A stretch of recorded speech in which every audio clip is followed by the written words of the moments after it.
Welcome. This is Raul Lowry Contreras, and this is the Contreras Report International Edition, 1 week before the election for the presidency of the United States of America. We'll discuss that later. We're going to talk today about long-range war. Yes, we'll discuss two international items today. The first, the still thundering war being waged on ground that I have walked on between Iran on the south, Russia in the north, and Turkey to the west. In 2 words, it's a tough neighborhood.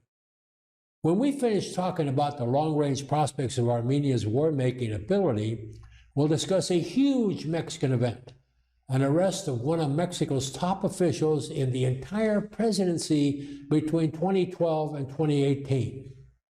Item number 1, rumble in the mountains. The Caucasus Mountains. Headline from Great Britain's Daily Mail newspaper, quote, this was several days ago, quote, Yerevan says 772 Armenian soldiers and 36 civilians have been killed in the flare-up, unquote. That's statistics from days ago. By the time you see this, by the time this is seen, Armenian casualties will be over 1,000 and climbing, until there is an end to the combat. In the 26 days since fighting broke out on the 27th of September to today, when I'm taping this, Armenia has lost 34 soldiers a day. Armenia's Prime Minister Nikol Pashinyan has called on volunteers to fight on the Karabakh front line as it vowed there was no diplomatic solution to the conflict. Quote, everything that is diplomatically acceptable to the Armenian side is not acceptable to Azerbaijan anymore, Armenian Prime Minister Nikol Pashinyan said that day that I read it. Let me translate that for you. Azerbaijan refuses to retreat to the pre-September 27th line of conflict, and it refuses to accept responsibility for the fighting that Armenia is responsible for, not in Azerbaijan's mind, but that the responsibility of Armenia was ruled by a unanimous decision of the European Court of Human Rights judges, all 15 of them in 2015. Reports of Azerbaijani strikes on Armenian territory are being made by foreign journalists covering the combat for the first time after extensive reporting of several missile attacks on Ganja, Azerbaijan's second largest city, miles from the combat in and around Nagorno-Karabakh. Moreover, Ganja is not a fortified military-based city. The Armenian missiles are aimed at a civilian population. If Armenian officers and army officers in Yerevan are telling the world 722 Armenian soldiers have died in faraway Nagorno-Karabakh hills and valleys in Azerbaijan, the real total is probably much, much higher. That's how propaganda works. That's how people losing a war work. That is why Prime Minister Nikol Pashinyan is asking for civilian volunteers. Civilians aren't the only people Pashinyan is asking for help. He sent his top people to Russia to ask for help. Russia, after all, is Armenia's best friend and sponsor. It rents 2 large military bases from Armenia, supplies trained border guards to guard Armenia's borders, it lends Armenia money to buy Russian weapons, and it provides Armenia with national air defenses. Russia turned away Pashinyan's request for help other than sending weaponry by flights through Iran. Without regard to how Russia might react, Pashinyan has sent a delegation to Brussels, Belgium, to talk to the top man at NATO, the North American Treaty Organization, the world's greatest alliance ever to protect freedom and liberty. Reports are that Pashinyan pledges to dump his alliance with Russia and membership in the Russian version of NATO to bring Armenia closer to Western Europe, all of which is part of NATO. Europe watchers are predicting that Pashinyan's Armenia will be severely punished by Russia for his not-so-hidden dumping of Russia. Reacting to Armenia's perfidy, to any possible negotiations for peace through diplomacy, and Azerbaijani presidential aid has accused Armenia's premier of disrespecting the international community. Why? For his recent call, Pashinyan's recent call on civilians to fight in the front against Azerbaijan in ongoing clashes to which Pashinyan says there is no diplomatic solution. Hikmet Hajiyev, assistant to Azerbaijani president, responded to statements by Armenian Prime Minister Nikol Pashinyan that the conflict in the Nagorno-Karabakh region and its surrounding areas could not be resolved diplomatically. Repeat, the conflict cannot be resolved diplomatically. Arguing that these remarks once again demonstrated that Armenia was not interested at all in the peaceful resolution of the conflict, quote unquote, Hajiyev said Yerevan intended to continue occupying Azerbaijani territories. Okay, let's take Pashinyan for his word, especially his speech on August 5th, quote, Nagorno-Karabakh is Armenia, period, unquote. So much for diplomatic negotiations. Can Armenia fight this war for more than a few weeks? No. A careful professional looks at Armenia and its population displays a national condition that shows a dying country, a disappearing country. The latest data from the World Bank shows the current population of Armenia has been experiencing constant decline since 1990. Its population is about 2.9 million. Its fertility rate is about 1.6. 1.6. Far below replacement level. Let me explain that. That's for a fertile woman, age 15 to say 40, is averaging right now, the rate is 1.6 per family. That's far below the replacement level, which is at a minimum 2. The population is slowly shrinking. The executive representative of the UN Population Fund, Sylvinar Hartunian, previously said that Armenia has already reached the demographic crisis and is gradually approaching depopulation. That is, the stage when the majority rate may exceed the birth rate, the mortality rate may exceed the birth rate. And that is happening as you hear and see this. The mortality rate, that's the number of people dying per 100,000, the mortality rate has been exceeding the birth rate throughout the country, according to an Armenian agency called civilnet.am. According to experts, this is large because now, this is a large problem because now the generation born in the 1990s in Armenia is entering the age of marriage. Accordingly, the generation of the 90s is 40% less numerous in numbers than those born in the 1980s. And this significantly affects the number of marriages and birth rates now. Moreover, more than 25% of the 1990s generation emigrated. They left Armenia.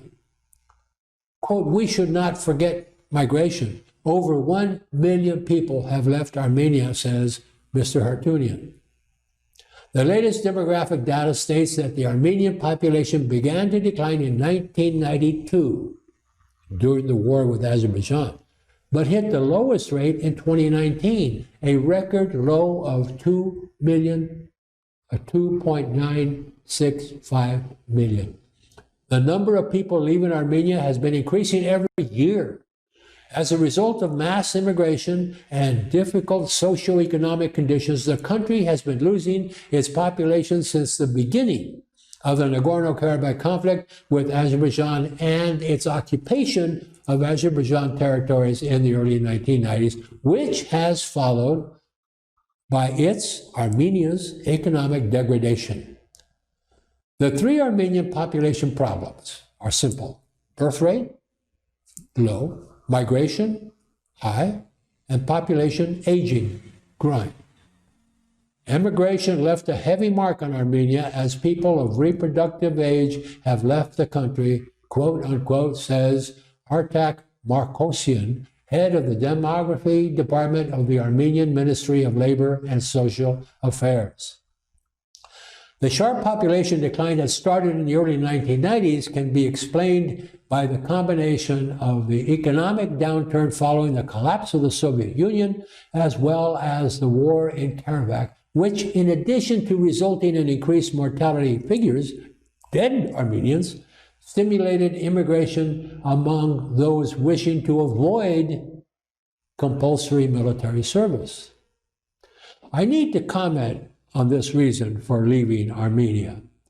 I lived through the Vietnam era here in the United States as a willing participant in the national defense of the United States. On my 18th birthday, the first day I could join the military without a parent's signature, I volunteered to serve in the United States Marine Corps. I put my college experience aside temporarily. I repeat, I volunteered. I do not appreciate anyone who refuses to serve their country anywhere, anytime, especially during wartime. So, if young Armenian men absconded, that's a legal word, to avoid military service anytime since Armenia became independent of the Soviet Union, I disapprove of those men and what they did. In the mid-1990s, Armenian conscripts generally had to serve in the armed forces for 18 months, while those who were deferred for college attendance and who received university degrees still had to serve for 12 months. By 1998, however, those terms already had to be increased to 24 and 18 months respectively, because of the decreasing pool of potential draftees, and shortly thereafter to a universal and mandatory 24-month term for all people. In late 2017, former president of Armenia, Serge Sargsyan, signed into law the requirement that any male university student seeking a draft deferment must sign a contract to later serve in the military for 36 months, 3 years. The law was met with huge student protests. Later, they resulted in thousands of potential draftees fleeing the country for the United States, for Paris, France, and for Moscow, Russia. Lastly, economics. Today, Armenia's living standards of the population's social welfare and level of development and many other indicators demonstrate a shaky economic and social foundation. Analyzing the statistics, it can be seen that the minimum wage and the average salary is the lowest in the region, lower than Azerbaijan, lower than the Republic of Georgia, lower than Turkey to the west, lower than any country in the region. Widely spread poverty in Armenia is also no secret. According to some reports, the poverty rate ranges between 20 and 30%. That's almost as high as Mexico's. Mexico has an Indian population that doesn't fit into modern economics or modern economy.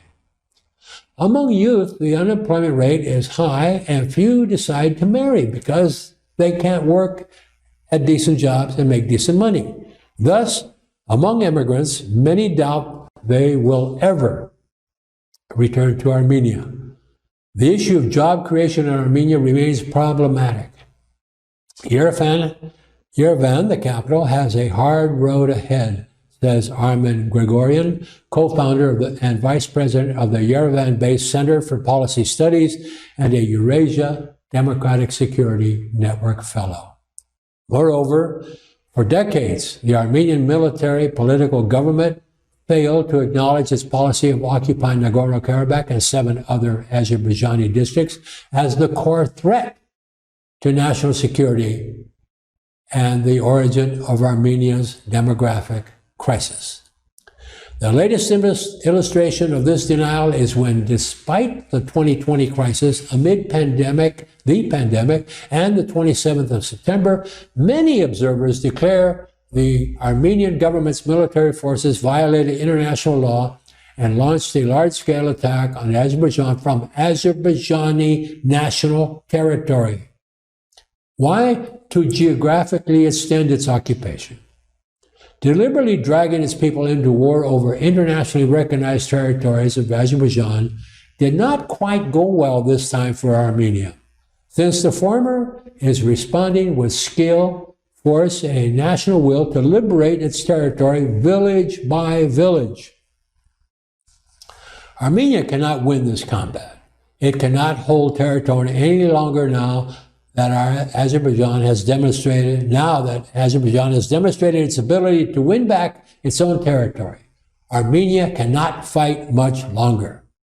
It can't replace the weaponry, the tanks, trucks, and missiles it is using up unless the Russians come back into the scene in a major way.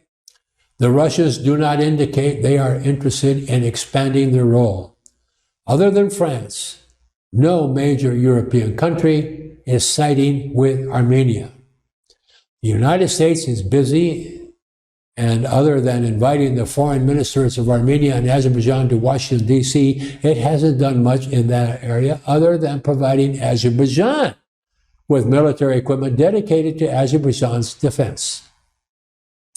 While ANCA, ANCA, the Armenian National Committee of America, and others are screaming and whining and crying that the United States is giving money and equipment to Azerbaijan to make war.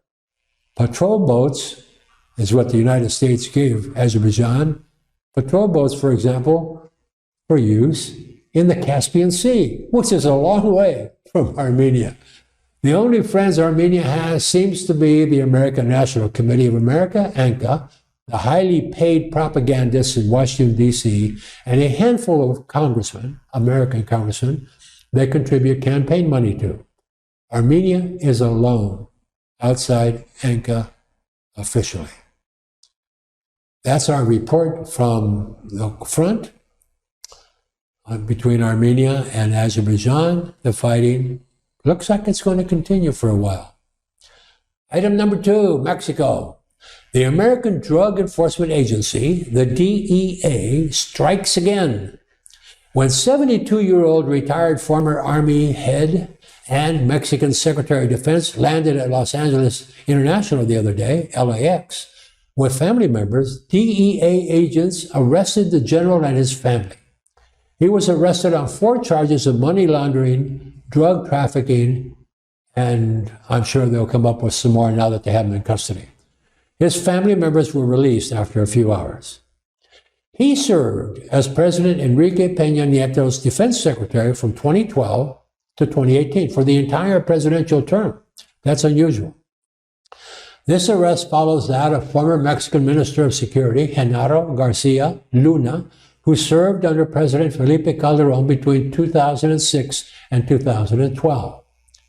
The general's arrest opens up critical thinking about President Andrés Manuel López Obrador's dependence on the Mexican army for his, quote, hugs not bullets campaign that replaced the war on narcos, and it's concurrently,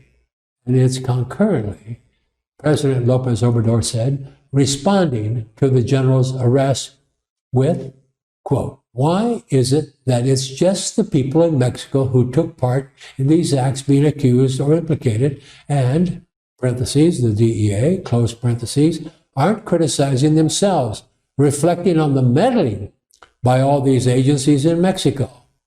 They came into the country with complete freedom. They did whatever they wanted, quote.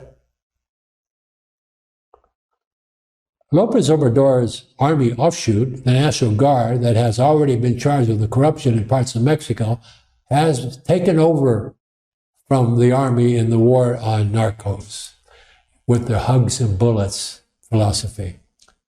Claiming the general was a flight risk, a federal judge, a United States federal judge in Los Angeles, denied bail to the general whose lawyers proposed a bail of $750,000.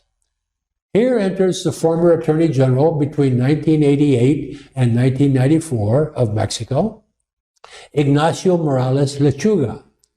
He recounts how he met with then American Attorney General, get this, William Barr, on his first trip around the track, who is Attorney General right now in the Trump administration, and FBI Director William Sessions, and then DEA Administrator Robert Bonner. They were insistent that Mexico arrest 3 top government people and politicians they insisted were the intellectual authors, quote unquote, of the murder of DEA agent Enrique Camarena in 1985. Included was then Mexican Interior Secretary Manuel Bartlett, who coincidentally today is one of President Lopez Obrador's favorite political appointees. He's chairman of the National Electricity Generator, the CFE, the Comisión Federal de Electricidad.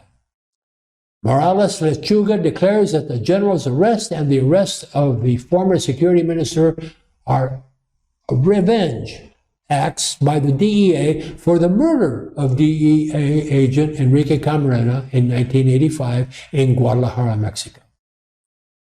The DEA still seeks revenge because the man it blamed for the agent's murder, Rafael Caro Quintero, was convicted in Mexican courts and sentenced to prison for the murder for the maximum penalty in Mexico of walk free. That's 40 years, by the way, the Mexican penalty. He walked free on a technicality after spending a few years in the pokey. He promptly disappeared, and the DEA has been searching for him ever since. The FBI placed Caro Quintero on their 10 most wanted list, but he is hiding somewhere in the Sierra Madre. He's an old man now, just waiting to die outside of prison. The link between Agent Camarena and Caro Quintero is a marijuana plantation in the state of Chihuahua, 2,500 acres in size, that allegedly Camarena tipped off the Mexican authorities to. The Army is alleged to have been protecting the plantation until Camarena entered the scene. The Army destroyed the plantation at the direction of the Mexican government. Morales Lechuga says the DEA is still seeking revenge against the Army for its role in the plantation before and during its destruction. He suggests the DEA will never, ever be satisfied with revenge for the death of Enrique Camarena. That may be true. What we have here is a situation where American courts are going to be trying somebody for crimes that were committed in Mexico. The Mexicans are not real happy with that, but they have utilized the American court system endlessly since President Vicente Fox opened up the country to extradition to the United States. We're very fortunate that we can get people out of Mexico and try them in American courts. We did that with El Chapo, yes, and he is now in prison in Colorado for the rest of his life. He will never see freedom again. He can't tunnel his way out of an American prison, that is for sure. That's the end of our report for today. This is Raul Lowry Contreras. This is the Contreras Report International Edition. We'll be back on the air over the internet to you in a day or two with the election news. So we hope to see you then. I'm Raul Lowry Contreras. Thank you so much for being there.